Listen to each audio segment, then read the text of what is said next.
Over the past 5 years, social media has gone through one of the biggest transformations since it began.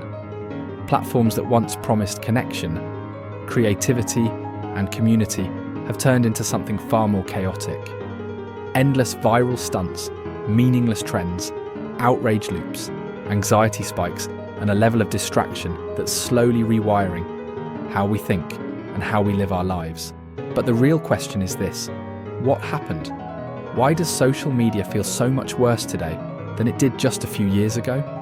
And why are more people quietly stepping away in a movement big enough to worry the very companies that built these platforms? What the happened to Instagram? Oh man, I love that question. Here's what happened. Web 2 sort of emerged in like 2005. Web 2 companies were like Instagram, Facebook, YouTube. The amazing thing about Web 2 was you could like subscribe to a creator. You could follow them, and then you would see the rest of their work as it came to you in the future. To understand what's broken today, we have to look at how social media started and how it changed.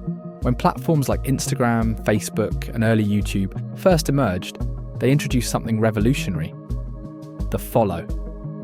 For the first time, you decided who you wanted to see online.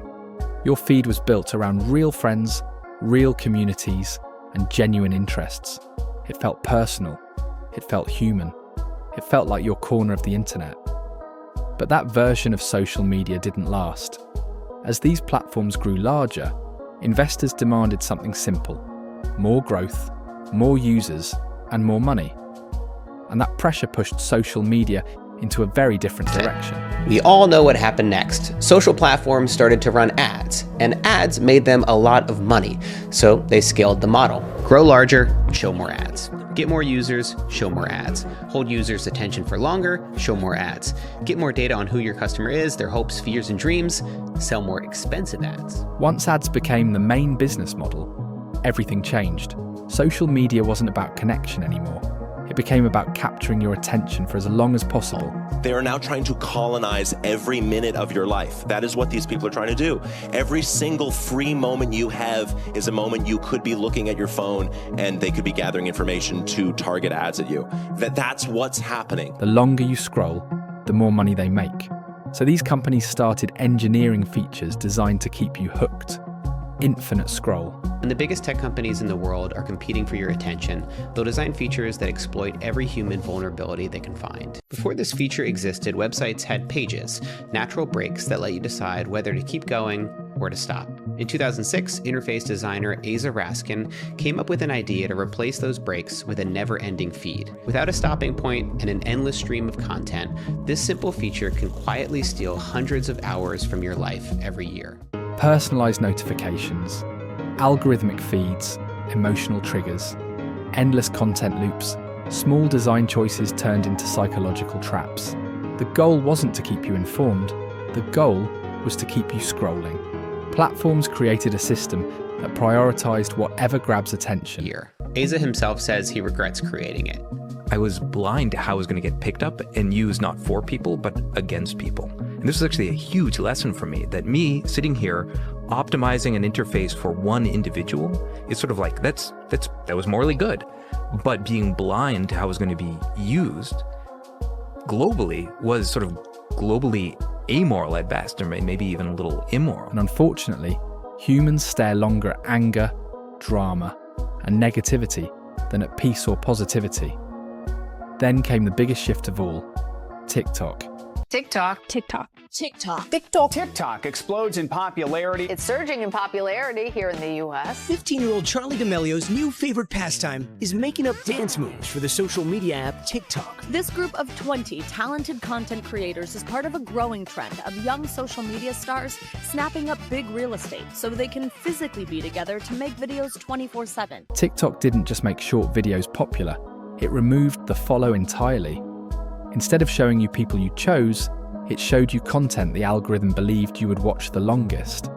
Every swipe became a data point.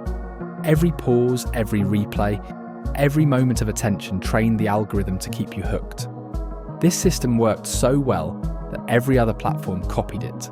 While TikTok didn't invent the algorithmic feed, they did crack the code on virality. For years, your feed was shaped by who you chose to follow. TikTok removed that control entirely, replacing it with a feed that didn't care about your social graph. Instead, every scroll was another data point, teaching the algorithm exactly what you would keep watching. Instagram, Facebook, and even YouTube rebuilt their feeds around machine-selected recommendations instead of your chosen connections. And suddenly, social media stopped feeling like your space. It became a random slot machine of trends, strangers, drama, and noise. What was once social became entertainment on steroids, and that shift had consequences. People feel more anxious, more distracted, more lonely, and more overwhelmed than ever before. When we engage with social media, it releases a lot of dopamine in the brain's reward pathway, lights up the same part of the brain as drugs and alcohol. It's incredibly accessible. We have 24/7 access to this particular drug. It's bountiful in the sense that it's practically speaking infinite. TikTok never runs out. And number 4, it's incredibly novel. The AI algorithms learn what we've liked before and actually push to us the suggestion that we want to keep going. Comparison culture exploded, attention spans collapsed, and instead of seeing friends and family, most feeds today are dominated by influencers, ads, viral bait, AI content, and manufactured drama. Meta even admitted that only a tiny percentage of Instagram usage is spent looking at actual friends. I think social media has become less social. Like, it's more about just consuming this kind of highly commodified content, and it's more about lifestyle aspiration, things that you are moving toward in your own life, not just like what's going on around you and how are you relating to your friends and family. I mean, to me, that kind of removes the purpose of social media. We didn't lose connection. We buried it under noise. And something else happened too. People stopped enjoying social media altogether. I've been in a few dark places in my life, and a lot of it was influenced by social comparison of social media. I was getting to the point with social media where I felt completely detached from reality. I was more irritated with my daughter. I was comparing my marriage to other people's marriage. I felt more insecure about my face, my hair, my body. Nearly 2/3 of young people now say social media does more harm than good. Many describe their experience not with joy, but with regret, exhaustion, and detachment. There's a difference between what we value and what grabs our attention. That's the trap. The brain controls thought, memory, emotion, along with all the 5 senses and every process that regulates our body. All those tasks are performed by pathways, where the brain sends messages to the nervous system, and the nervous system sends messages back. We'll focus on the brain's reward system. Here is where dopamine is mostly produced, a type of neurotransmitter also called a feel-good hormone. That is sent to 4 pathways. One of those is the mesolimbic dopamine pathway, which is connected to the amygdala and the hippocampus. The first processes emotion, while the latter is essential for learning and memory. Too much or too little dopamine affects how we learn, get motivated, our mood, attention, our heart rate, and many other behaviors and physical functions. And this is where studies show the addictiveness of social media. But here's the part the platforms are scared of. People are walking away. Digital detoxes, dumb phones, screen-free events and offline clubs are becoming more common.